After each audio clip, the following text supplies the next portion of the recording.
All right, guys, I wanted to talk to you about literally my favorite vegetable crop to grow in aquatic systems today, and you're looking at it. It's a beautiful little plant that can become really big and out of control if you don't maintain control of it. And I really don't recommend that if you have like, you know, an actual in-ground larger pond that you put this in it, especially in a southern climate where it may seed in overwinter. This is Ipomoea Aquatica. It is one of the most productive plants per square foot on the planet. It's delicious. It's in the sweet potato family. It's also known as Kang Kong or water spinach. And the leaves and the stems are both edible with a caveat. And that is that, well, if you look at that stalk right there, that's about as big of a stalk as I'd want to eat on it. They start to get woody and stemmy. And I've done a pretty good job of harvesting here. So there's not a lot. Yeah, this stuff here, I'm probably not gonna harvest that to eat. That'll go into the compost for the birds. And the leaves you wanna treat just like leaf spinach. In other words, when you're cooking them, and they are better cooked than raw in my opinion, when you cook them, you wanna throw them in for just a few seconds to wilt them. The stems you wanna treat more like a green bean. And like this stem right here, this is perfect. This is a perfect size. This would be a great stalk to cut right down here. It's gonna grow right back.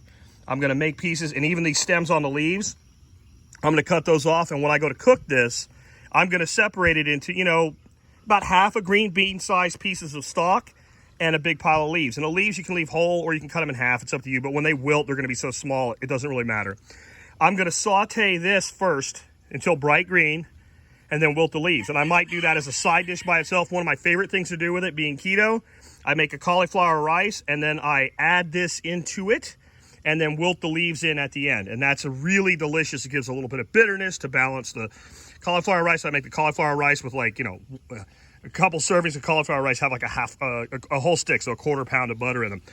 I want you to look at this plant and I want you to understand how little space you really need for anchoring it. And I do, just so you guys know, I have the pumps off so that there's not side noise. I need to say that to myself so I remember to turn it back on.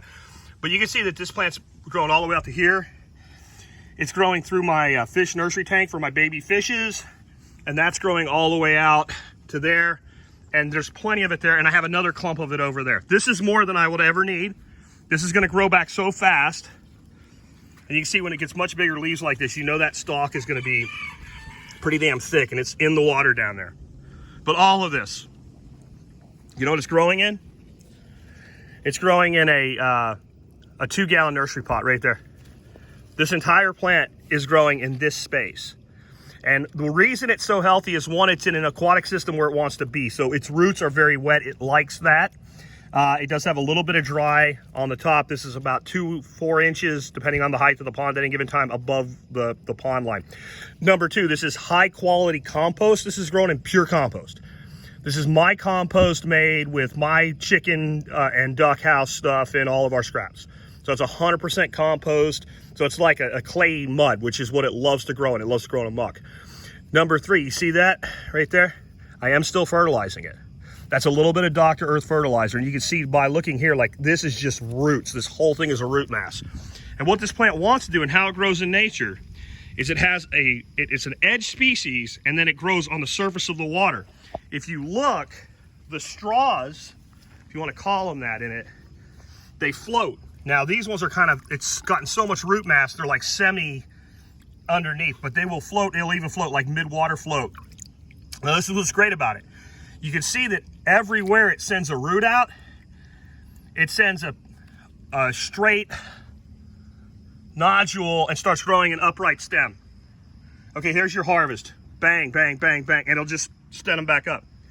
So this right here, if we had a family of 6 instead of a family of 2, and I harvested these 2 clumps every other day, all summer long, and this is a summer plant. It's going to grow really slow in the spring, and it's going to start slowing down in the fall, though it'll grow further into your fall because it's established.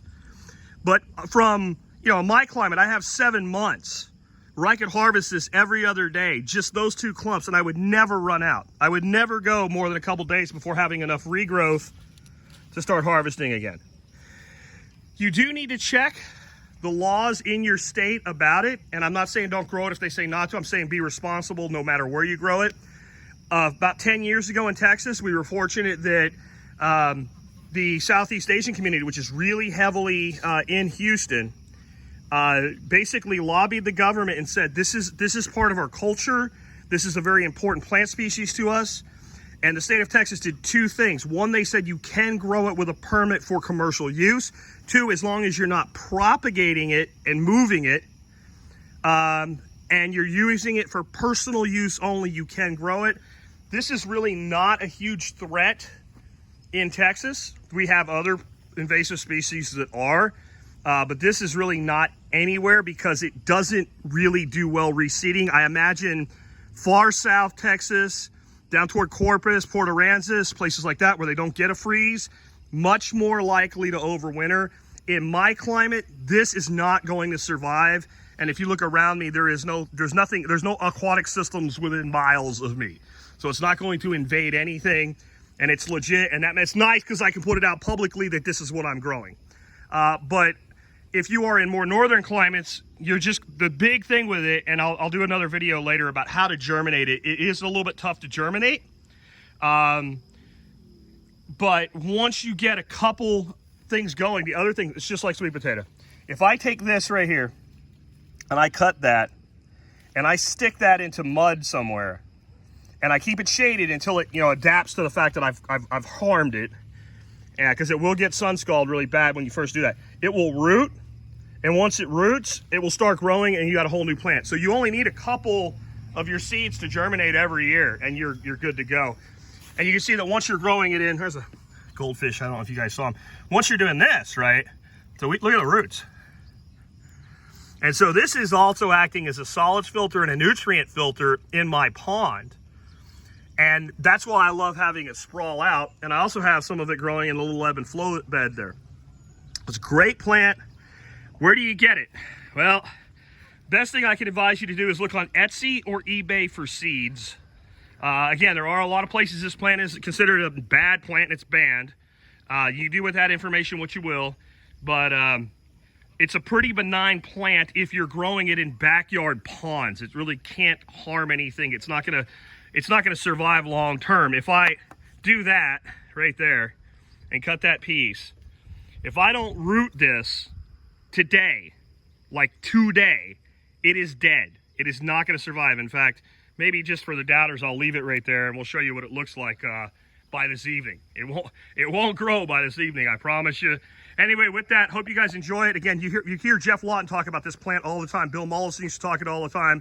Ipomoea Aquatica, Kang Kong, Chinese water spinach, Vietnamese water spinach, etc. Actually a member of the sweet potato family.